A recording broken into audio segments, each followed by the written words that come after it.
One thing you're not going to see this morning is you will not see Jews standing on the streets handing out sweets and candies, celebrating Ismail Haniyeh's death, which is a great goodness which has been brought to the world. And you won't see this because we're not a death cult, and the Jewish people do not celebrate death of human beings. Tragically, were this to be reversed, we would see exactly that in the Palestinian streets, as we have seen over and over and over again.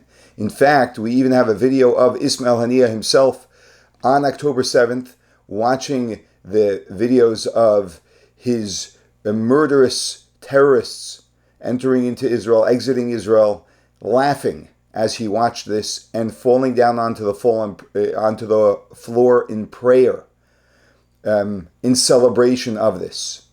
But this is not what the Jewish people do, because our values are very clear.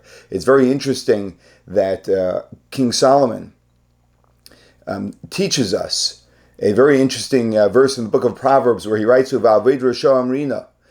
when a rasha, which means a wicked person, is destroyed, rina, we break out in song. At the same time, he also tells us what seems to be like a contradiction of yivchal tismach. When your enemy will fall, you shall not rejoice. But when we pay close attention to the language he uses in each of the verses, we have a very important distinction and guidance on exactly what is appropriate. And as we develop ourselves as individuals to understand how we should respond and what our attitudes should be. Because in the first verse, he speaks of rasha, which is wickedness. And in the second verse, he speaks of one's enemy.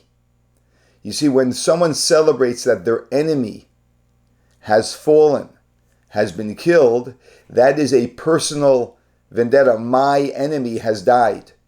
And my celebration is the one which is very self-oriented and personal. That's something that we should never ever do. And we don't rejoice when our enemy falls. But when wickedness, evil, is erased from the earth, that is something that we are very happy about. Because that makes the world a much better place. Because any form of evil is an enemy to God, is evil to God. And that is a challenge to the world progressing towards goodness and to being a divine home for the presence of God.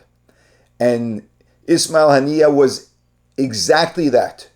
He was a person who celebrated the death of God's creations, of humanity. Human beings, we know the Torah teaches us, are created in the image of God.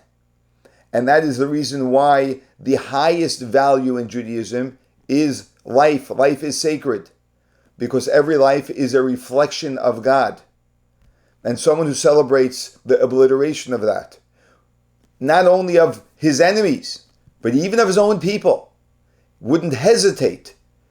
As when he, as the leader of Hamas, took over Gaza, they took all the leaders of the previous governing power in Gaza and threw them off rooftops, their own people, because this is who he was. And when such a person is removed from the world, it is a day of light in the world, because darkness has been removed.